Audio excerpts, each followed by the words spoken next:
P3 geographic channel में आप सबका बहुत बहुत स्वागत है। आइए आज हम लोग अध्याय 7 प्राकृतिक संकट तथा आपदाएं के आपदा प्रबंधन के बारे में अध्ययन करेंगे। आपदा प्रबंधन, डिजास्टर मैनेजमेंट के बारे में अध्ययन करते हैं। ध्यान दीजिए, इसके पहले हम लोगों ने आपदा या कह लीजिए प्राकृतिक आपदा में काफ़ी चीज़ें हम लोग सीख चुके हैं, जिसमें भूकंप, सुनामी, उष्णकटिबंधीय चक्रवात, बाढ़, सूखा, भूस्खलन, इन सभी के बारे में हम लोगों ने अध्ययन किया है। आज यहाँ पर हम लोग मुख्य रूप से आपदा प्रबंधन, डिजास्टर मैनेजमेंट के बारे में अध्ययन करेंगे। आपदा प्रबंधन क्या है? What is disaster management? आपदा प्रबंधन एक ऐसा व्यावहारिक विज्ञान है जिसके द्वारा विभिन्न प्रकार की प्राकृतिक व मानव जनित आपदाओं का पर्यवेक्षण व विश्लेषण करके उनसे बचाव की तैयारी, आपात सहायता, पुनर्वास तथा होने वाली हानियों के न्यूनीकरण के प्रयास किए जाते हैं। आपदा प्रबंधन की जो कार्य विधियाँ अपनाई जाती हैं, उनको निम्नलिखित 4 घटकों या 4 चरणों PRRP के माध्यम से पूरा किया जाता है। देखते हैं, जिसमें पहला है तैयारी।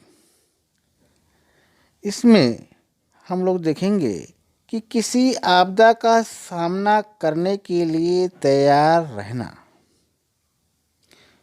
प्रिपेयर्डनेस जिसे कहते हैं, यानी तैयारी आपदा प्रबंधन का प्रथम चरण है। इस चरण में वे सब उपाय सम्मिलित किए जाते हैं जो संकट आने से पहले उठाए जा सकते हैं। जैसे पहला है संभावित संकट या आपदा के संबंध में समुदाय को पहले से ही जागरूक और शिक्षित रखना। नेक्स्ट है संकट से बचाव का नकली अभ्यास करना। नेक्स्ट है राहत कार्यों में काम आने वाली प्राकृतिक व मानवीय संसाधनों की सूची बनाना। और नेक्स्ट है संकट की चेतावनी देने की उचित प्रणाली की व्यवस्था करना। और नेक्स्ट है असुरक्षित स्थानों व समूहों की पहचान करना।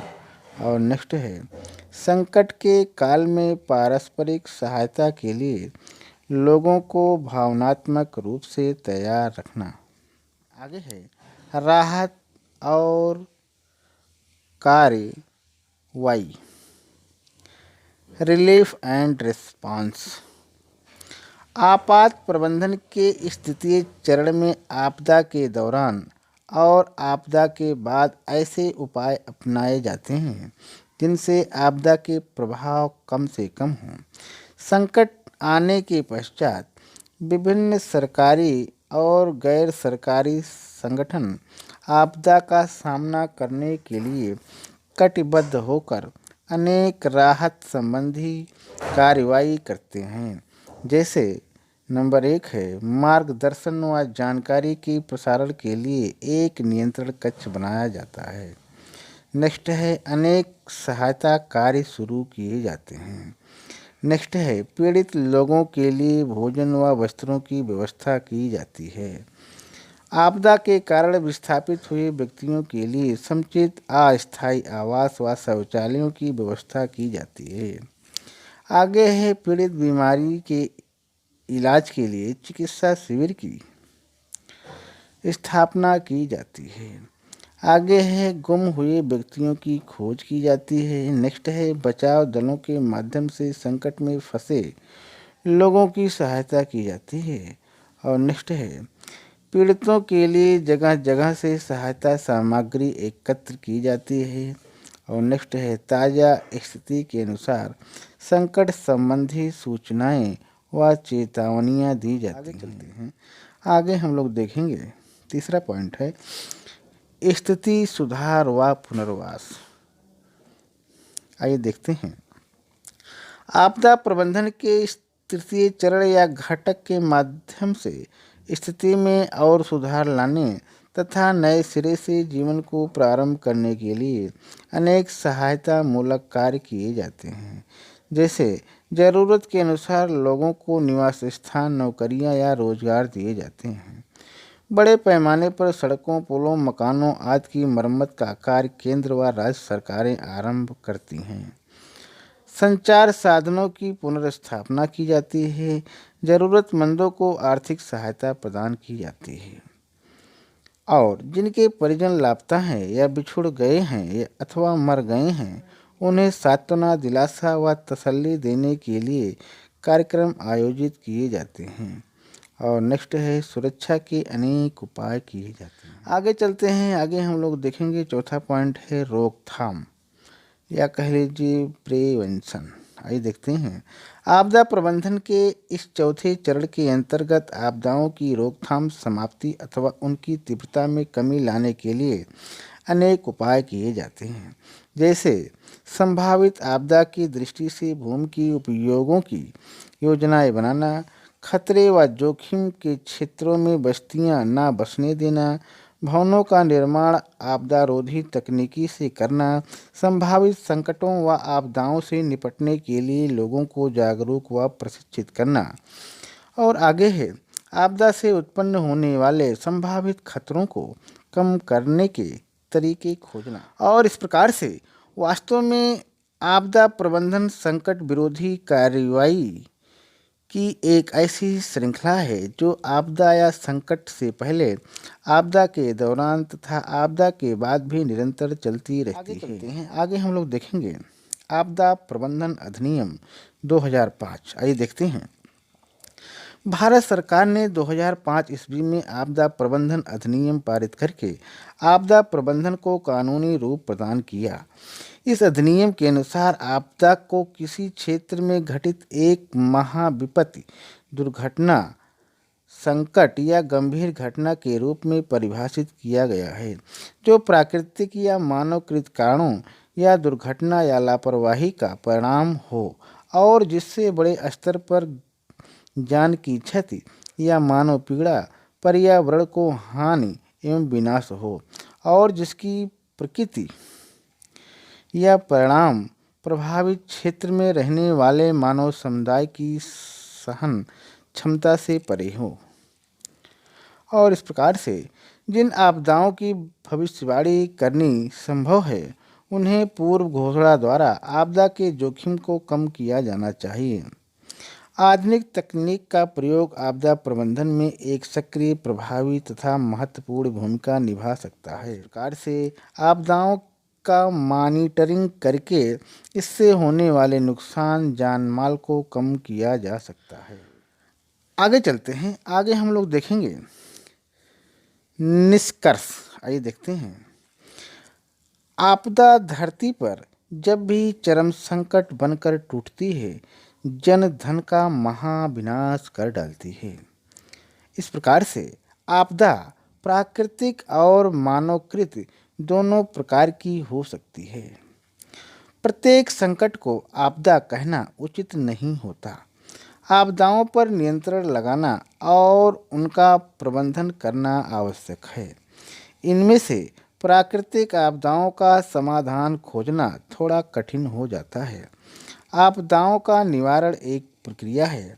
इस प्रकार से आपदा प्रबंधन निम्न 3 प्रक्रियाओं में पूरा किया जाता है। आइए देखते हैं जिसमें पहला है आपदा आने से पहले।